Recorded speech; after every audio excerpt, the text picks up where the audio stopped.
Breaking news. Breaking news. Breaking news. Le président de la République de Côte d'Ivoire, son Excellence Alassane Ouattara, a reçu en sa résidence privée de la Riviera de Golfe le nouveau président élu de la Banque africaine de développement, M. Sidi Ould Tah. Merci de rester sur CNN.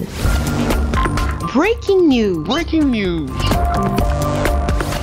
Le jeudi 29 mai 2025, la délégation du nouveau président élu de la Banque africaine de développement en sigle BAD est arrivée en début de soirée à la résidence privée du président Alassane Ouattara. Accueilli par le protocole d'État, M. Sidi Ould Tah était accompagné du ministre de l'économie et des finances de Mauritanie. Ils ont reçu les félicitations de Mme Nialé Kaba, ministre de l'économie, du plan et du développement de la République de Côte d'Ivoire et présidente du Conseil des gouverneurs de la Banque africaine de développement, ainsi que du ministre des Finances de la Côte d'Ivoire, M. Adama Coulibaly, et du secrétaire général de la présidence de la République, Mme Masséré Touré Koné. L'arrivée du président de la République qui félicite tour à tour le ministre de l'économie de Mauritanie, M. Sid Ahmed Ould Bou, puis une accolade à l'heureux élu, M. Sidi Ould Tah, qui conduira désormais aux destinées de la Banque africaine de développement, la BAD.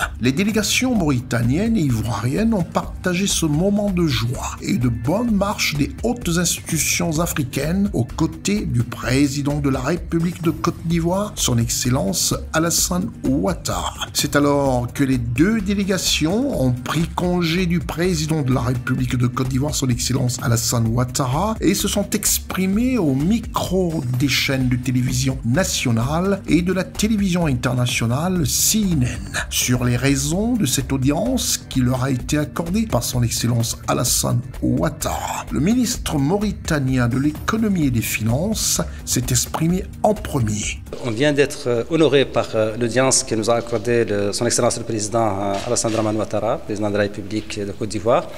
Et c'était l'objet essentiellement était pour venir lui présenter les profonds remerciements du gouvernement de la République islamique de Mauritanie, de son frère, son Excellence le Président de la République, Mohamed El-Cheikh Ghazouani, pour la grande mobilisation que son Excellence Alassane Ouattara en personne a assuré, mais aussi que le gouvernement de la Côte d'Ivoire a assuré tout au long du processus de la campagne pour l'élection du président de la Banque africaine de développement.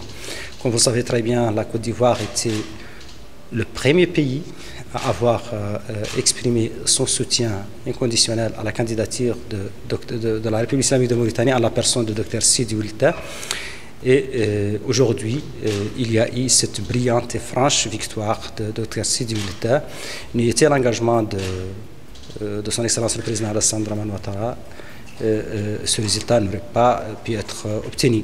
Puis ce fut au tour du nouveau président de la Banque africaine de développement, M. Sidi Ould Tah, à 78,16%. C'était un très grand honneur pour moi d'être reçu par son Excellence le Président Alassane Ouattara à double titre. D'abord, la Côte d'Ivoire a été le premier pays à soutenir ma candidature et elle a joué un rôle déterminant. Son Excellence le Président a joué un rôle déterminant dans mon élection. Donc, vous devez exprimer toute la reconnaissance de la République islamique de Mauritanie pour son Excellence. Deuxièmement, la Côte d'Ivoire est le pays du siège de la Banque africaine de développement. Et à ce titre, je dois recevoir les orientations de son Excellence pour la conduite future de la gestion de la Banque africaine de développement.